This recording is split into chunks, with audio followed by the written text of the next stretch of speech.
sortez-moi de là. Qu'est-ce qui se passe? Ma coach, je vous appelle, je vais vous expliquer parce que j'ai un gros problème. Il y a quoi? Mon problème est que j'ai un enfant. J'ai eu d'une première relation, mais le père n'a pas voulu. Ma chérie, s'il te plaît, tu ouvres ton gosier, s'il te plaît. Oui, le père n'a pas voulu assumer la première grossesse. Au bout de 3 mois en étant enceinte, là, je suis tombée sur un homme qui m'a pris avec mon enfant. Et après, 4 ans après, on est restés ensemble. Le mec même a déclaré l'enfant, mais la relation ne marchait plus. Du coup, on a décidé d'arrêter. La petite, elle avait 4 ans. Elle connaît que lui comme papa.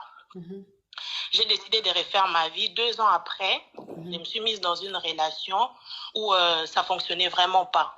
Surtout, il y avait des problèmes. Le mec, son truc, ça fonctionnait pas. Il y avait tout le temps des problèmes, donc j'ai décidé d'arrêter. 1 mois après, on m'a proposé une relation. On m'a présenté quelqu'un. 1 mois après. La personne en question, je l'ai rencontrée. Enfin, on a commencé à se fréquenter. Et on a eu une relation une fois. On a eu une relation avec lui une fois. Quelques temps après, j'ai décidé d'aller en vacances. Donc, j'avais prévu des vacances avec mes amis. La famille, on monte à 6 millions. On monte à 6 millions. On t'apporte, on monte à 6 millions la famille. Le direct est beaucoup attaqué. On monte à 6 millions rapidement pour libérer le direct. Je suis partie dans un pays musulman. C'est pas un pays où il y a... Bon, c'est juste pour vous mettre un peu dans le contexte. Oui. Du coup, à mon arrivée, je me rends compte que je suis enceinte. Moi, toute contente, même j'ai parlé avec le mec qu'on m'avait présenté en lui disant que hey, je regarde, je suis enceinte. Lui et moi, on a eu une relation qu'une fois. Le lendemain, je vais faire l'échographie pour voir l'échographie des datations. Quand je vais faire mon échographie des datations, je me rends compte que je suis enceinte de 2 mois. Donc, de ma précédente relation-là. Sauf que je me retrouve dans une situation où mon nouveau copain là, il est déjà au courant. Il est même content, il prévoit même de venir faire la dot avant même que j'accouche. C'est ce qu'il m'a dit. Maintenant, le problème c'est que là où je suis là, même faire sauter ça, je peux pas. Parce que où je suis là, dans leur pays, ils font pas ça. Et où je me retrouve là actuellement, j'ai perdu mon titre. Je sais pas comment vous dire. Oui, le papier qui te permet de voyager. De rentrer chez moi. J'ai perdu. Ça veut dire que le temps qu'il me fasse un papier pour que je rentre, ça peut prendre 2 mois, 3 mois. Sauf que là, je suis déjà à 2 mois de mon truc. Là, en fait, je suis bloquée. Du coup, j'aimerais savoir comment est-ce que je pourrais faire. Entre-temps aussi, je peux pas lui dire la vérité parce que je sais pas comment est-ce qu'il va le prendre ni comment il va réagir. Je peux pas aussi rentrer dans un mariage avec un enfant de quelqu'un d'autre parce que j'ai déjà vécu un truc comme ça dans les passés. Ah ben là, mais tu es mal barré. Là, tu es mal barré parce que si le pays dans lequel tu es, c'est même pas possible. Parce que c'est un pays musulman.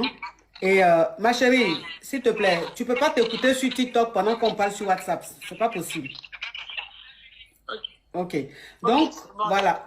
Le pays dans lequel tu es, tu ne peux pas faire ça. C'est pas possible, c'est interdit.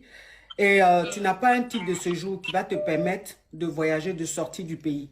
Donc là, tu es mal, là, tu es mal barré. Et tu es déjà à 2 mois. Tu es mal barré.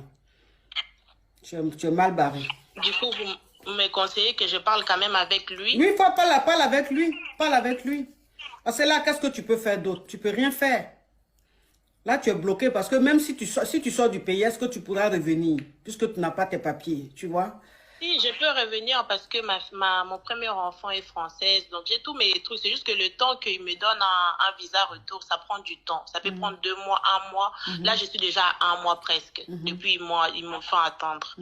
Donc, je suis encore dans l'attente. Je ne sais pas combien de temps ça va prendre encore. Ça ne dépend pas de moi. Donc, ça veut dire que tu peux voyager, tu peux sortir du pays, tu es française. Oui, je peux. Mais c'est juste un visa que tu demandes, c'est ça? Le temps d'attente, c'est long. Vous savez, le truc français, des fois, ça prend du temps. Ok, donc si c'est ça, mais toi-même, au fond de toi, tu as envie de... Qu'est-ce que tu veux faire? Qu'est-ce que tu veux? Est-ce que tu veux que tu veux laisser ça ou pas? Moi, au fond de moi, je veux juste... parce que la personne là, il m'a dit, il est prêt à venir vers ma famille au mois de février. Il en a déjà discuté avec sa famille. Celui qui t'a enceinté? Moi... Non. Ok, d'accord. Mais c'est... Non, ma chérie, il faut répondre à ma question. Est-ce que toi-même, tu as envie de laisser ou même tu as envie de garder? Tu réponds par oui ou non, simplement. C'est un poison. J'ai pas envie de laisser. Tu n'as pas envie parce que ce qui s'est passé là, c'est juste un truc de lendemain sans rien. Et voilà un homme aujourd'hui qui revient, voilà un homme qui revient aujourd'hui qui veut t'épouser. Et là, tu te retrouves dans cette situation-là.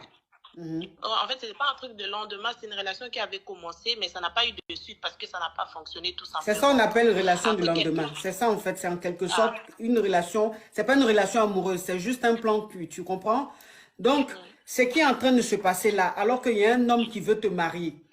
Donc, c'est l'obstacle, en fait, si je veux bien comprendre, c'est l'obstacle.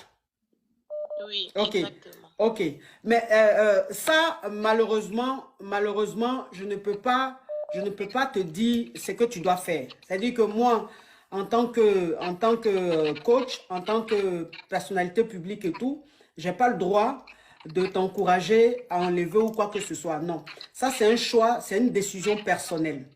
Tu vois? Ce que tu veux ou pas, ça reste une décision personnelle. Moi, je ne peux pas donner mon avis sur ça. Parce que même l'avis que je vais te donner, ça peut devenir autre chose. Les gens peuvent interpréter autrement. Donc, je ne peux pas donner mon avis sur ça. Mais toi-même, tu es une adulte, tu as déjà un enfant. Donc, tu n'es pas une petite fille. Tu connais ta vie. Tu sais tes principes. Tu sais ce que tu veux. Tu sais où tu veux aller. Donc, tu regardes tout ça. Tu fais le bilan. Tu regardes. Et puis, tu fais de telle sorte que ta vie soit meilleure. Tu fais de telle sorte que tu ne te retrouves pas dans une situation bizarre. Moi, c'est tout ce que je peux te dire. Mais je ne peux pas dire ce qu'il faut faire. Je peux pas. Je n'ai pas ce droit-là. Merci, ma Bisous, ma chérie. Courage à toi. Ok, écoutez.